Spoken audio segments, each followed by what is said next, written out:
Hello all, Snipey47A here with the final episode of our look into the Space Balance Pass of Star Trek Online and all the changes that have gone on to Tribble. Now, this will look at the final set of changes from the original patch notes, but we'll also go through the 3 or 4 subsequent patch notes that were released since then. Now, from what I understand, and was indicated by Spartan, that the original patch notes that were sent on the, I think it was the 15th of March, were the sum of all his changes, and notes released since then were mostly to do with player feedback. So that indicates that he's listening and he is taking aboard all that we say and making changes where he can. So I think he should be congratulated on that. Now, Spencer is still occupied doing things in real life, but I'll try to get him to make some final comments, or if he becomes available while I'm recording this, to join me. Okay, so let's start with the original patch notes. Skill tree changes. Now, each ultimate ability from the skill tree has had some tweaking, or in some cases some major changes, particularly from science. So probability manipulation, as you recall, this set your critical chance to 50%. It gave you a damage resist debuff of, or it was actually double what the tooltip said, and you could extend it out by 30 seconds and gave you a massive healing bonus. Now, what that does now, the healing bonus is still there. You now have a 50% chance on outgoing critical hits to gain 5 armor penetration for 15 seconds, which can stack up to 5 times. So that's a maximum of 25 or minus 25. And now, instead of the ability to extend probability manipulation out to 30 seconds, you have a plus 50 accuracy rating and defense rating for 15 seconds. So probability manipulation only lasts for 15 seconds now. You've had a change to the armor penetration, but the healing is still there, and the 50% critical chance is still there as well. Made some captains who are tactical that run the Science Ultimate consider their future with that tree. Anyone who has asked me, my recommendation was to move to TAC Ultimate, but that will require quite a bit of a change in gameplay, because you will become a little bit more squishy because of that. But you will be able to pick up DPS. Okay, on to Engineering Ultimate. The changes are around DPS corruption, which is what the Engineering Ultimate ability is. And the damage from Enhanced Corruption is now the EPS Corruption's default damage. EPS Corruption has been replaced with something called Ablative Corruption, which sets the target's hull regeneration to 0 and halves their incoming healing, or the healing they place on themselves or their teammates place on themselves, and can no longer be cast on a target afflicted by EPS Corruption, so it can't be stacked. So the way the tooltip reads now is that EPS Corruption targets foe, applies, in the case of my engineer, applies 1090 plasma damage per second, which ignores shields for 15 seconds, and when target fires any energy weapon, applies 490 plasma damage, which ignores shields.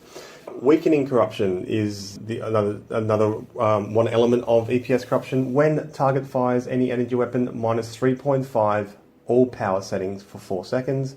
And that Ablative Corruption, the target of your EPS Corruption does not regenerate hull and receives 50% less hull healing for the duration.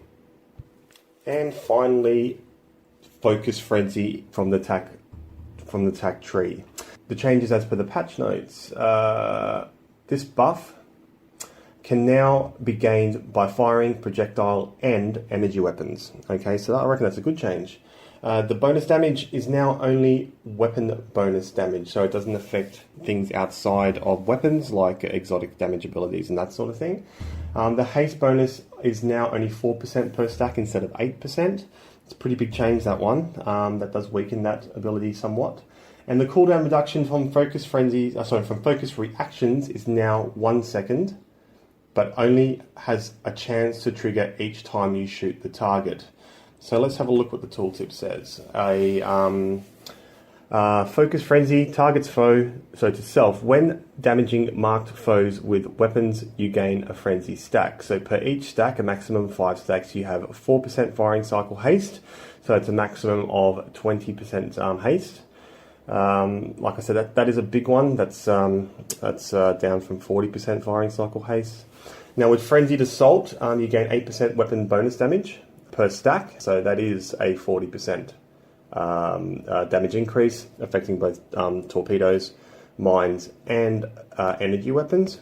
Now with Frenzied Reactions, you get a 10% chance to reduce the current recharge time of abilities by 1 second. That's a pretty big one because you got that recharge reduction very consistently across the use of Focus Frenzy which is currently on holodeck. It's going to be interesting to see how that does impact captain abilities. My initial playing around with it shows that it does affect it significantly. And with Team Frenzy, your allies may gain Frenzy stacks. Okay, but they do expire after not attacking the marked foe for 2.5 seconds, which is fairly consistent with what happens on holodeck from what I understand. Okay, moving on to the rest of the remaining patch notes from the first patch release. Now it says the ground armor stat no longer attempts to buff armor items directly, but instead it gives you a passive buff to damage resistance directly. It's ground ability, it's not what we're here to really talk about. I'll move on. So Drain Infection. Drain Infection now deals consistent damage regardless of the application method. Scales more consistently with other exotic damage abilities, and has had its overall damage decreased. Now, the patch notes don't really do that last bit justice. Drain Infection has been significantly decreased. Yes, it does scale with other exotic damage abilities and that sort of thing, but overall, this is a pretty significant nerf to Drain Infection, and it does impact everyone who has had it on their skill tree. So much so, we've all taken it off. We don't use it anymore.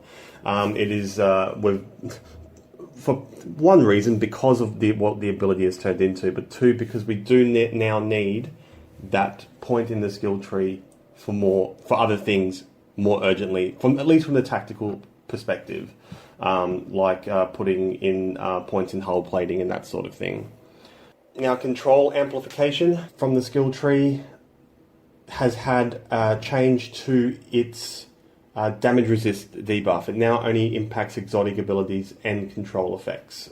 I personally really like this change. On holodeck, it's a minus 35 damage resist to all damage, and it was used particularly in PvP environments as a sort of attack pattern for reducing your resist. And now that can only really be used by heavy exotic builds, which I don't mind. It still preserves the integrity of the ability itself, but just focuses onto one particular damage type, and I'm not too disappointed in that.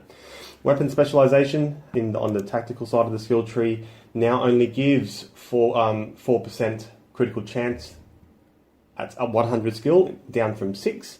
And weapon amplification now only gives 40% critical chance at 100 skill, and that's gone up from 20.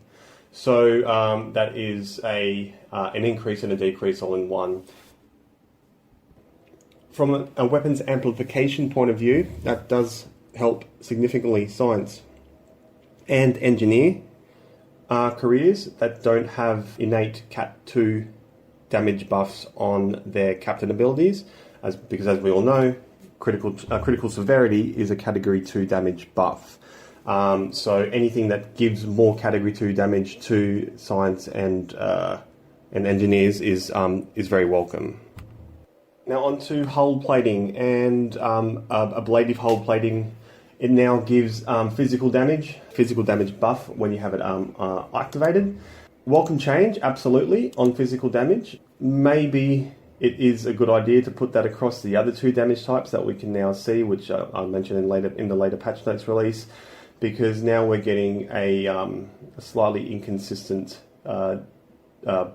buff to resist, particularly at the radiation damage level, not so much at the electrical. So that might be a future enhancement that comes out. Shield weakening on the tactical tree has been replaced with shield penetration.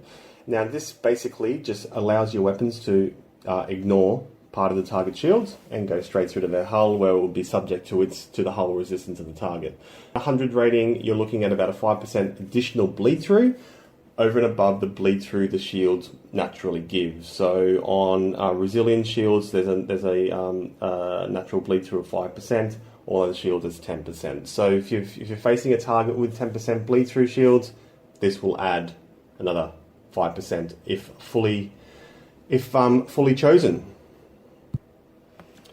Now on to some of the other trees. Causal Glitch and Causal Glitch 2 no longer reduce the cooldown of captain abilities. Now, in the Temple tree, this is tier 4, which is Causal Glitch is triggered when continuity is triggered. So that used to reduce bridge officer abilities and captain abilities down by 50%. Okay, now that's a massive change, and it's one of the reasons why many of us have moved away from the Temple tree. The other one being the fact that when we haven't got the ability to activate Go Down Fighting freely until continuity is triggered, and some of us didn't like that, not having that control.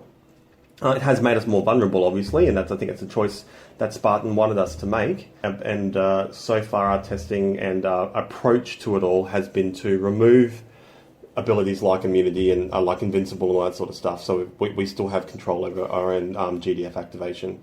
But just back to a causal glitch, so that's a massive change. And it's, if you feel very similar to us, you may move away from the Temple tree because of that. Next one is the change to attrition warfare. Okay, the ability to cool down your bridge officer abilities by hitting a hull heal every 20 seconds. Now by 30% has basically had that inverted. You can now hit a hull heal every 30 seconds to reduce your bridge officer abilities by 20%. Has effectively made that redundant for many DPS builds, and we're currently exploring other abilities. I know Spencer has just gone straight back to Orcs to Bat cooldown. I've been tinkering with it. I've also been looking at what I can do with my duty officers and different layouts to my buff abilities. Like I've been tinkering with Zemok builds and stuff again. So it's still not totally there. Spencer does favour Orcs to Bat, I'm going to have to be honest. But other people I talk to are considering other alternatives.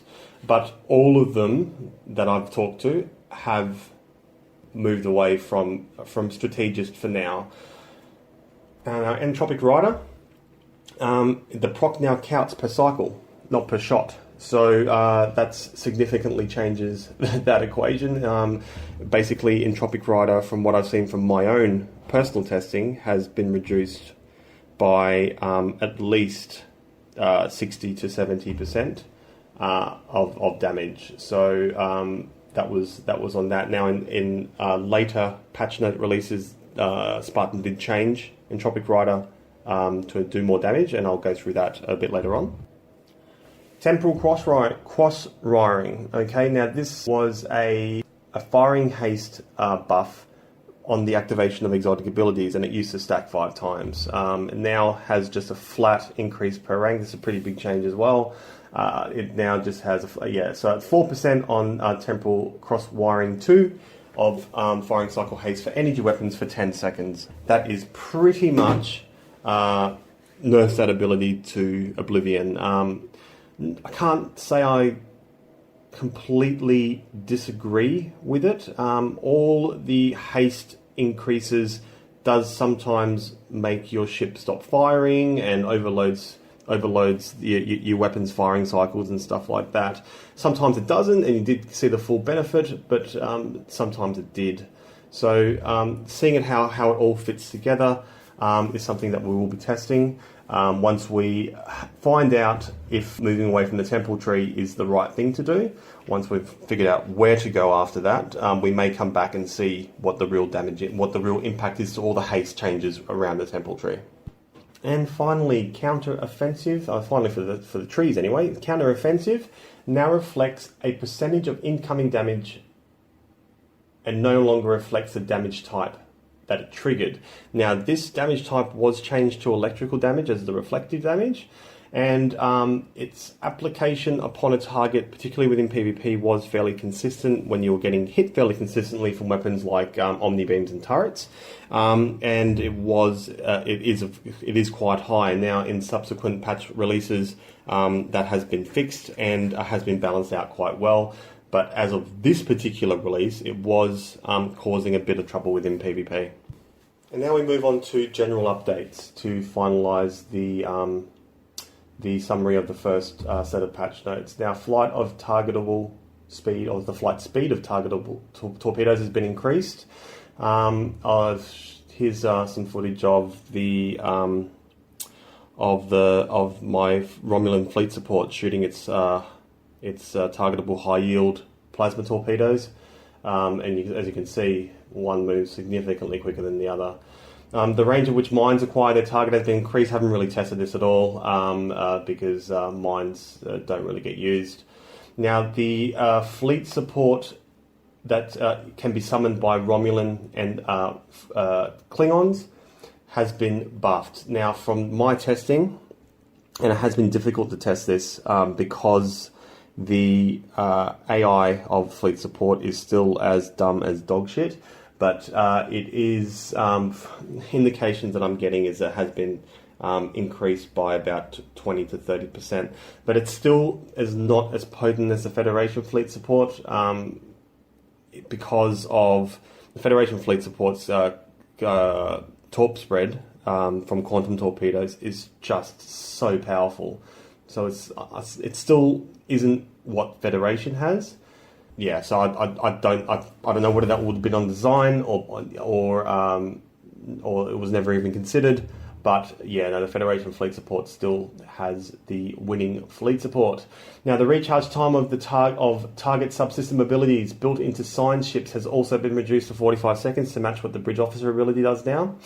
Subnucleonic transference trait now no longer affects the target of subnucleonic beam. It now makes your next weapon attack after activating deflective overcharge drain from the target and buffs your power levels. So subnucleonic transferal is a personal space trait used to steal power with subnuke. Now it doesn't. It steals power from when deflective overcharge is active, and it scales with Drain X. Now onto the shield absorptive frequency generator, which is commonly known as the Valdor console, has had its shield healing no longer buffed by shield restoration. Even so, it is still a decent shield heal for Romulan ships, requiring a console slot to do so. Nothing else really much has changed on it, and it is something that I have not used as an ability for as a console for a couple of years, but it has started to pop back up on my builds until I've just determined whether it's actually needed or not. The next one is the regenerative integrity field, commonly known as the Kobali console. This has had a significant nerf, so much so it's been removed from my build. It doesn't do what it used to do. I should say it's been removed from my build for now. It may still have a place. It does buff hull healing overall at the 26.6% rate. That hasn't changed. It is the initial high hull heal, and then the hull heals from damage dealing has been completely lowered. Yeah, it's something that we're trying to see whether we can survive without in the new abilities world. So yeah, you guys have your own play with it. Some may still keep it because any heal is better than no heal, but we're trying to see whether we can still keep as many damaging consoles on our ship as possible without having to use a console that we now find ineffective compared to what it was. So, but to each his own. Now, ramming speed, a change I thought would have been logical years ago, but one thing I've never liked about ramming speed is that it did look at your EPS rate to change the power levels, and it can take a while for your engine power level to get up to a speed that that would fully benefit ramming speed. So much so, sometimes by the time it got up there, ramming speed was nearly done. Now it just instantly changes it, which is fantastic. Changes to high yield, torque spread, and transport torque warhead. Even though the cooldown of that ability is naturally 30 seconds, you only have 10 seconds to actually use it. This does make torque builds more challenging. Odin Knight has indicated that that's now 10 seconds. That suggests to me that there's a bit more pressure to do what he needs to do to maintain his high DPS with torque builds within a certain amount of time. So not sure what really drove that change, but it was it is what it is. We just have to live with it. Okay, now on to one of the biggest line items in this set of patch notes, which is the plasma consoles, the plasma energy consoles. To read out what it exactly has changed. Now, the plasma proc on weapon signature amplifiers and nullifiers from Fleet Embassy no longer bypass shields and had its damage reduced to 25% of what it previously was, and now procs per cycle instead of per shot. That line item doesn't do justice to what was once affecting those consoles and what has changed. There are a few line items further down which also impacted plasma consoles, but let's just talk about exactly what they were doing. Okay, so the reason why the plasma consoles were doing such high DPS, so in many cases in high-end runs, I know that the one of the DPS community channels, we had players there that were able to get 80k DPS out of them. Typically in a typical high-end build would get easily 40 to 50k DPS out of them. Now, I don't know where to start with this. It was the state of the consoles themselves were partly to blame. Okay, their damage was quite high. It bypassed shields.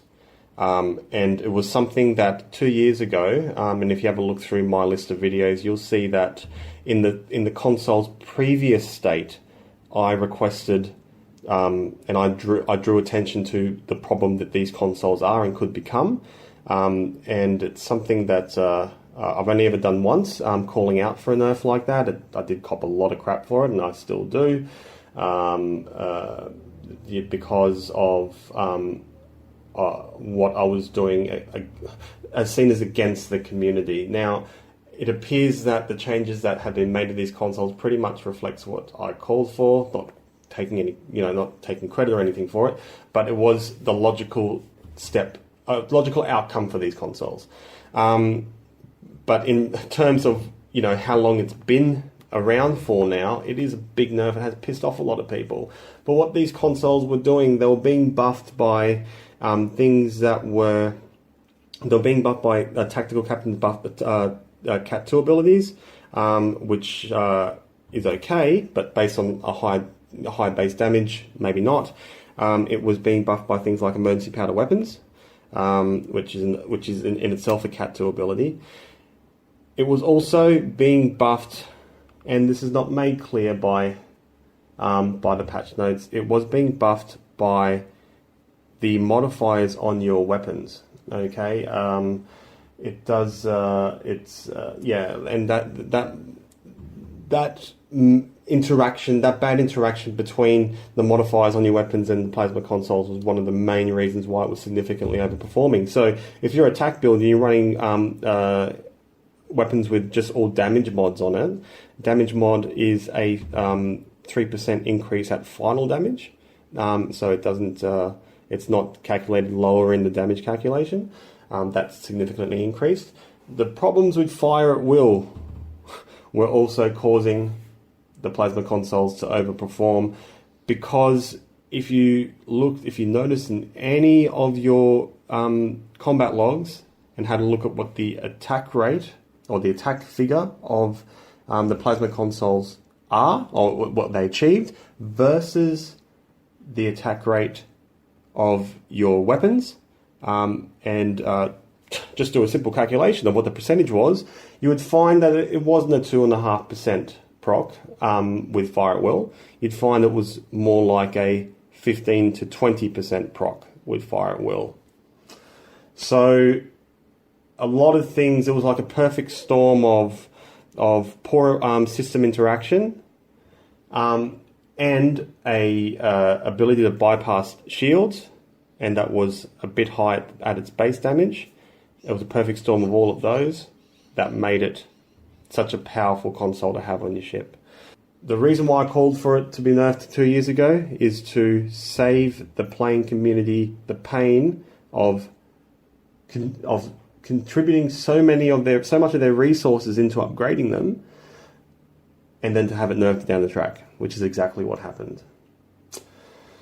Now onto the other NPC consoles. The Hull and Shield Heal NPC consoles no longer have a lockout, but their proc has been reduced to 1%. Now this has been changed in subsequent patch notes, but this was an interesting change. My initial guess is what they were going to do with the plasma consoles was actually put the lockout on the plasma consoles, but it actually did the opposite. They actually took the lockout away from the healing consoles. The healing consoles are fantastic, particularly the Hull one in PvP. But you need to be fired upon to do it. It's something that I'll need to test. So now onto the Fleet Research Lab consoles. The damage bonus from them now only affects exotic damage. It's not an all damage buff anymore. And there's two versions of those consoles: Hull Healing that can proc it, and the activation of exotic damage abilities. Now the damage increase is significant. It's at the Cat 2 level, and a logical change. It's something that you could never really do anyway to increase your weapons damage. Constantly hitting hull heals, you never carried enough to do that anyway. And the strategist tree was more important for hull heal management to reduce your buff cooldowns. But it's a decent change. It doesn't really impact too many people. Now the energy augmentation anchor is one change that is going to impact a lot of people. For those who don't know what that exactly is, it's the Iconian set 3-piece damage buff. They've resolved an issue where this has stacked 3 times per player instead of 3 times in total. So we used to be able to, with a team who fully utilized, who had all at least the ICO 3-piece on them, could get 15 stacks out of it. Now it's down to 3. Okay, the amount of damage buff is now 10% per stack.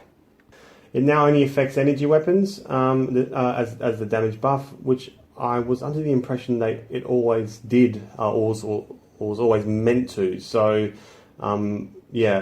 the now affects your entire team always, instead of teams which are within, except for team members that are in range 10 kilometers. That's a good thing, and thank you. It now doesn't impact NPCs that are not yet hostile, like the Borg Queen. And when they become hostile, it more than likely was that buff would have carried on and continued with when the Borg Queen became hostile.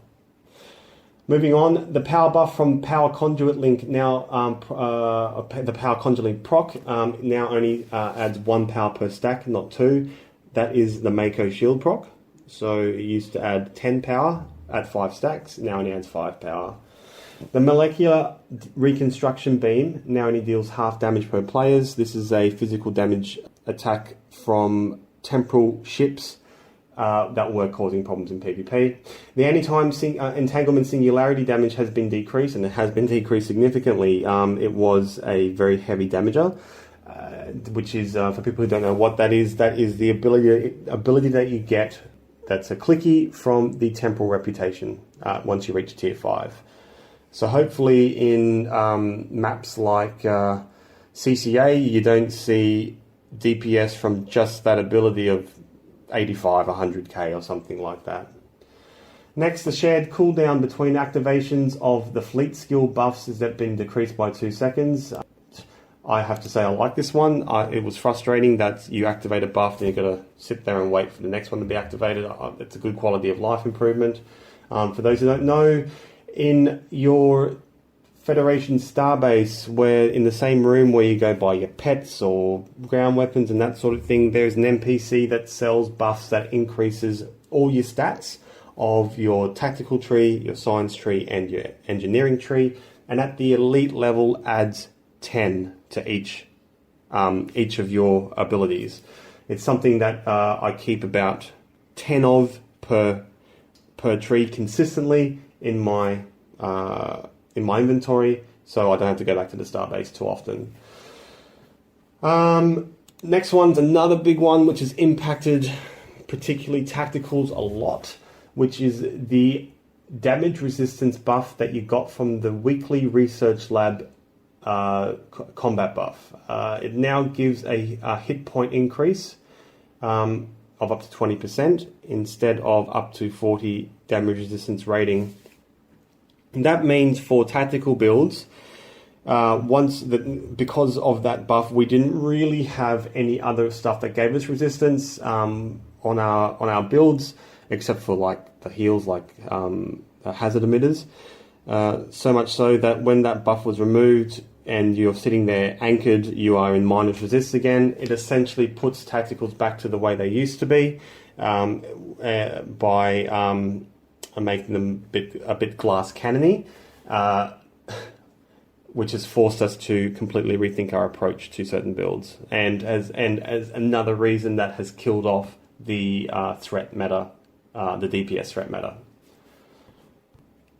Now the Grav Torp now deals less damage on its spread rifts it applies, but now guarantees 1 per target hit. That ability has been increased significantly. I don't know whether that ability was interacting with the abilities that were affecting Gravity Well and Subspace Vortex that was buffing that ability excessively, but in one ISA I was running a sort of sciencey build, and the rift damage from that torpedo alone with Torp Spread 3 gave me 15k DPS. So I'm guessing because it was a rift, it was being buffed by things that were excessively buffing the other type of rifts in this game, so it would be something to look at. It also was causing excessive frame rate drops, and which has been resolved. Now the next line item was what I was alluding to or explaining in the Plasma console. So it says here, resolved an issue where some things that aren't weapons could trigger weapon procs. So that is like the Plasma consoles. That was impacting a wide variety of things in this game. And now that is finally gone, and it has been a problem for such a long time.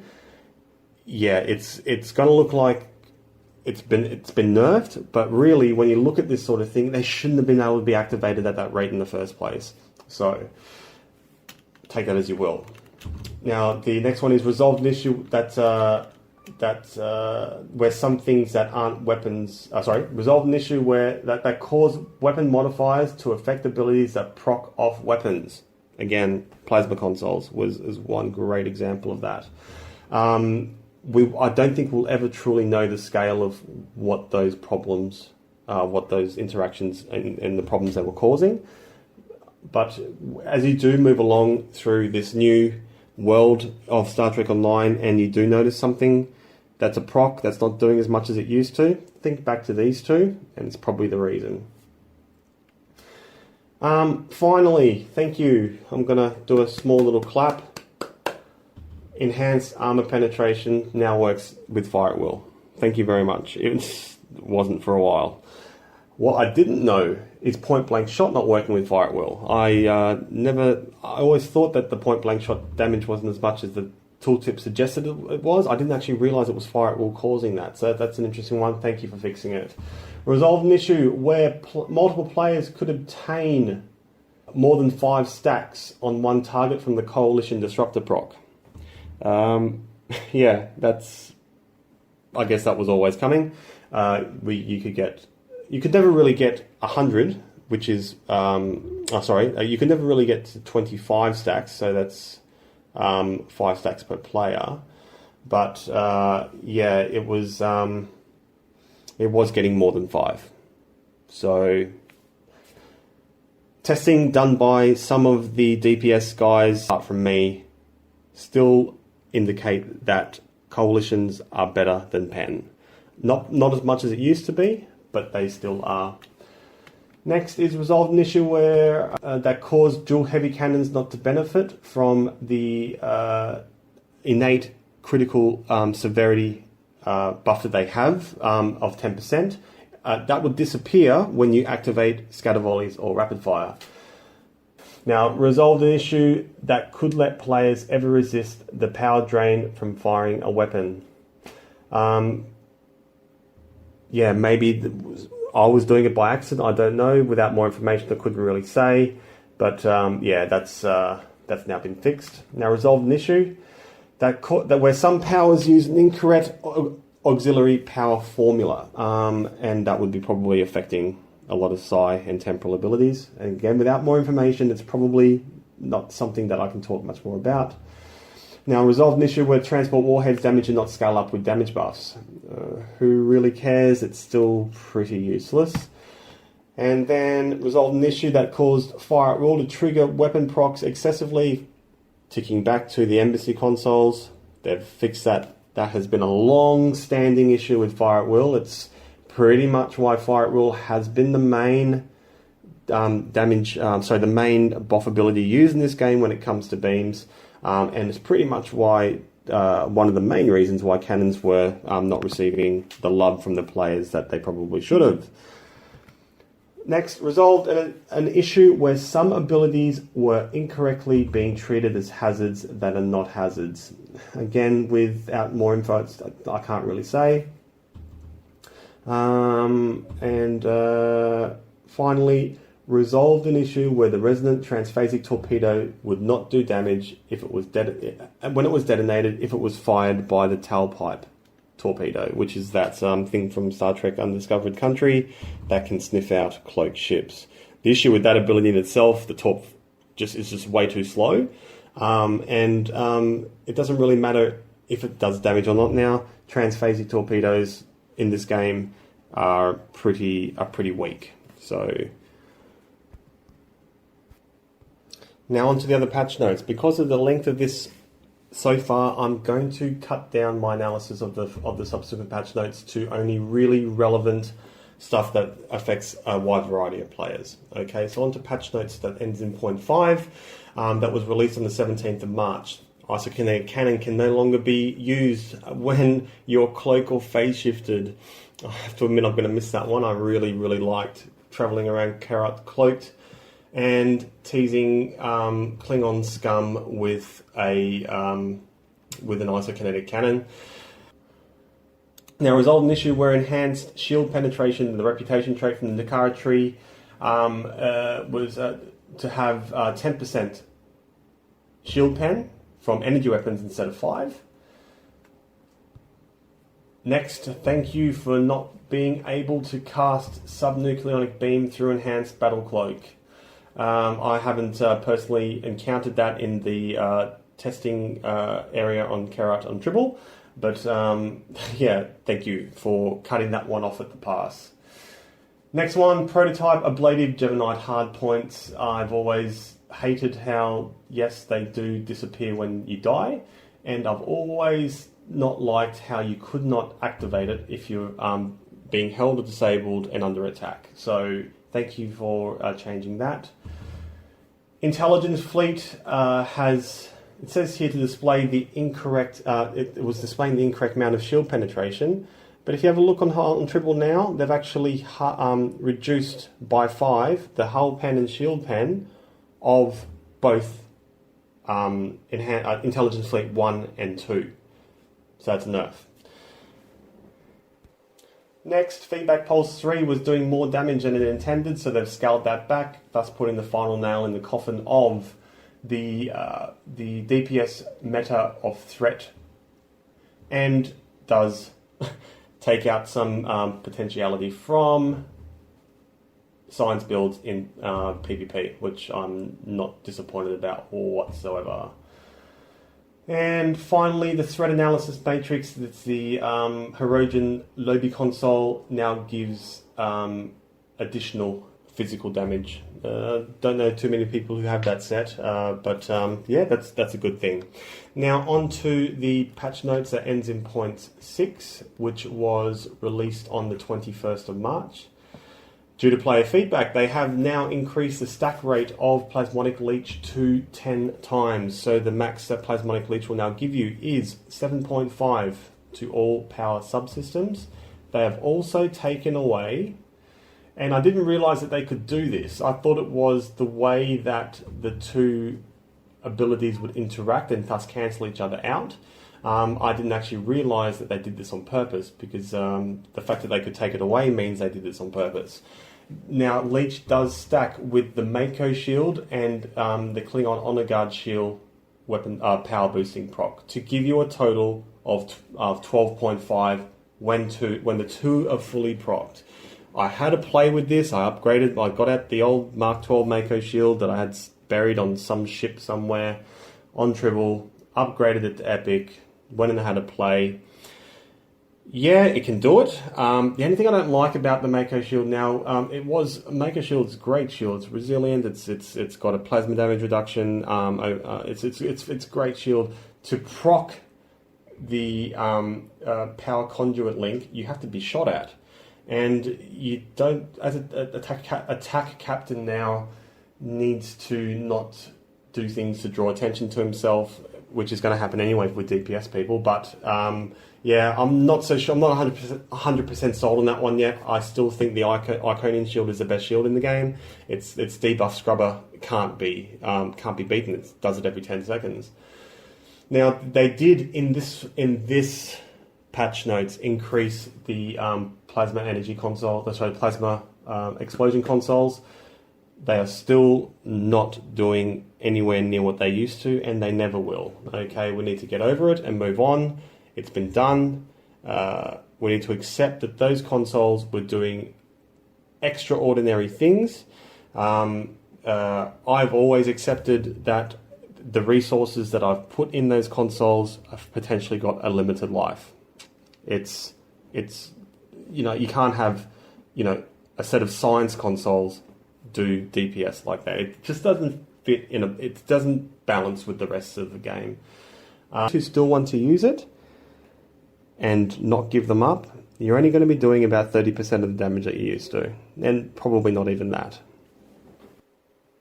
The other NBC consoles, the shield repair and the hull repairing consoles, have been put back up to 2.5%, but they have not had the lockout put back on them. So I'm going to have a play with those because that sounds really, really good. Resolved an issue where the over modifier was proccing at an excessive rate. I don't know under what circumstances, but there you go, that's been done. And finally, the Lucara T4 auxiliary power defense trait now resists all damage instead of just energy and kinetic. And as per the first patch notes, it was energy, kinetic, and physical. So that's really good. That's really, really good that he's done that. Just means that he doesn't have to touch that trait ever again, because it now just does everything. On to the final set of patch notes ending in 0.8, which was released on the 23rd of March. The important ones in this is the changes to attack pattern lambda. I guess I didn't really see it as a problem. I guess some people who gave Spartan feedback did, but attack pattern lambda was good for accuracy buff and accuracy debuff on the players that you're shooting with it with. It was also my cloak sniffer. I used it to find cloak ships at a relatively modest range. I could see cloak ships out to 7 kilometers from a ship, and it was good to find Klingon scum who were stalking you and attack them through their cloak. It was fantastic, but it's gone now. Well, it says here it's been decreased. We'll see how badly it's been decreased. Now, next big thing, counter-offensive cooldown has been increased, and the damage that it reflects has been decreased. So thank you, Spartan, for listening to PvP feedback. It was, if it wasn't touched, it could have been a potential problem in PvP because of the amount of damage it did inflict against targets like players. Okay, so they wouldn't have really impacted NPCs very much, but against players, it does. It's on an escort, it can take 60-70% of your hull away. It's just, yeah, it wasn't balanced. The issue that was causing Gravity Well and Subspace Vortex to be increased when they should have received a decrease has been fixed. I was getting 20k out of Gravwell 3. It just shouldn't be that way. Again, listening to players, the subsystem offline for override subsystem safeties has been can once again be cleansed or resisted. So that pretty much puts them back to the way they were. Another change that I like, and it'll be interesting to see how it plays out in the PvE versus PvP world, that the Gravity Well now scales up much more aggressively with control expertise. Now, you don't need a lot of control expertise to affect NPCs with Gravity Well, but you do in PvP. So it's interesting to see whether, a high control expertise build in PvE, how far that draws away enemies from now, and whether Gravity Well now can be viable by holding and slowing down players in PvP. Now, the one that has given much Odin Knight QQ and has been, from a lot of the playing community, given personal feedback to me, blaming me for it, and Spencer, is the Omega Kinetic Shearings nerf. It now damages it's 10% of pre-resistant damage of the projectile impact that triggered it.